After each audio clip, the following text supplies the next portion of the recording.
एक समय की बात है। हिमाचल प्रदेश की हरी भरी पहाड़ियों के बीच सुंदरनगर नाम का एक सुरम्य गांव था। नाम का अनुवाद खूबसूरत शहर के रूप में किया गया है और यह अपने उपनाम के अनुरूप शांति और प्राकृतिक सुंदरता का स्वर्ग था।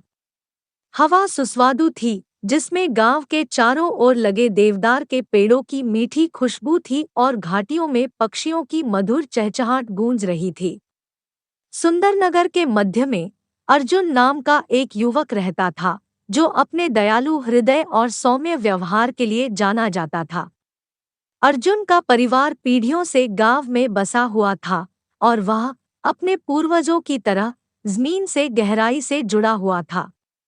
उनका दिन परिवार के खेत की देखभाल करने और उस उपजाऊ मिट्टी पर खेती करने में बीतता था जो उनसे पहले की पीढ़ियों के लिए जीविका का स्रोत थी। अर्जुन के जीवन में एक दिन ऐसा मोड़ आया जब उसकी मुलाकात राधा नाम की एक आकर्षक युवती से हुई, जो हाल ही में सुंदरनगर में रहने आई थी। उसके परिवार ने शहरी जीवन की हलचल से बचने के लिए एक सरल जीवन जीने के लिए इस रमणीय गांव को चुना था। अपनी संक्रामक हंसी और दीप्तिमान मुस्कान के साथ राधा जल्द ही शहर में चर्चा का विषय बन गई। अर्जुन और राधा की पहली मुलाकात गांव के बाजार में हुई, जहां अर्जुन अपने खेत की ताज़ा उपज बेचने गए थे। राधा सब्जियों की जीवंत श्रृंखला को देख रही थी। उसकी आंखें रंगीन प्रदर्शन को देखकर आश्चर्य से भर गई। जैसे ही उनकी आंखें मिली, ऐसा लगा जैसे समय ठहर गया हो और संबंध का एक अदृश्य धागा उनके दिलों के बीच घूमता रहा। ग्रामीण, जो हमेशा इस तरह की बातचीत के उत्सुक पर्यवेक्षक थे, उन्होंने हवा में एक खिलते रोमांस को महसूस किया।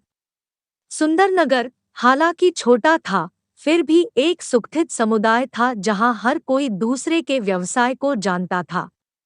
अर्जुन और राधा की उभरती प्रेम कहानी की फुसफुसाहट संकरी गलियों में गूंज रही थी, जिसने गांव के पहले से ही मनोरम वातावरण में एक आकर्षक परत जोड़ दी।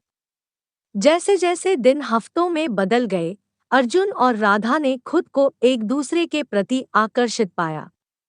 गांव के चौराहे पर उनकी बातचीत लंबी होती गई, हंसी मजाक और साझा सपनों से भरी। अर्जुन ने राधा को आसपास की पहाड़ियों की सुंदरता से परिचित कराया, उसे टेढ़े-मेढ़े रास्तों और केवल स्थानीय लोगों को ज्ञात गुप्त स्थानों के माध्यम से लंबी सैर पर ले गए। एक शाम, जैसे ही सूरज क्षितिज से नीचे डूबा, सुंदरनगर पर गर्म चमक बिखेर रहा था, अर्जुन ने राधा के सामने अपनी भावनाओं को व्यक्त करने का साहस जुटाया। वे गांव के तालाब के किनारे बैठे थे। उसका शांत पानी डूबते सूरज की छटा को प्रतिबिंबित कर रहा था और अर्जुन ने अपना दिल बहला दिया। राधा उसकी ईमानदारी से प्रभावित हुई और उस क्षण की सुंदरता से मोहित हो गई। उसने उसकी भावनाओं का प्रतिकार किया।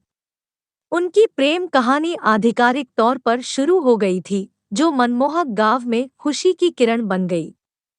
मौसम बदला और सुंदरनगर हर गुजरते महीने के साथ बदल गया। वसंत ने घास के मैदानों में रंगों की बाढ़ ला दी, गर्मियों ने परिदृश्य को जीवंत हरियाली में रंग दिया, शरद ऋतु ने पेड़ों को लाल और सुनहरे रंग की टेपेस्ट्री से सजा दिया और सर्दियों ने गांव को बर्फ की एक शांत परत में ढक दिया। इस सब के माध्यम से अर्जुन और राधा का प्यार अर्जुन के बगीचे में फूलों की तरह खिल गया, लचीला और सुंदर।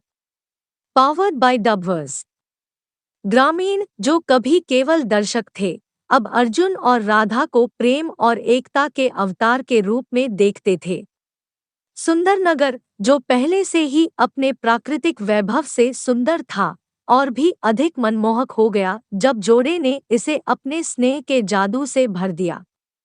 गांव का तालाब, जहां अर्जुन ने अपने प्यार का इजहार किया था, उनके शाश्वत बंधन का प्रतीक बन गया और स्थानीय लोग अक्सर आगंतुकों को यह कहानी सुनाते थे, जिससे यह एक काल्पनिक प्रेम कहानी में बदल गई जो पीढ़ियों तक चली जाएगी। हालांकि कोई भी प्रेम कहानी चुनौतियों से रहित नहीं है। अर्जुन और राधा को अपने हिस्से की परीक्षाओं का सामना करना पड़ा, जिनमें गलतफहमियां, बाहरी दबाव और जीवन में आने वाली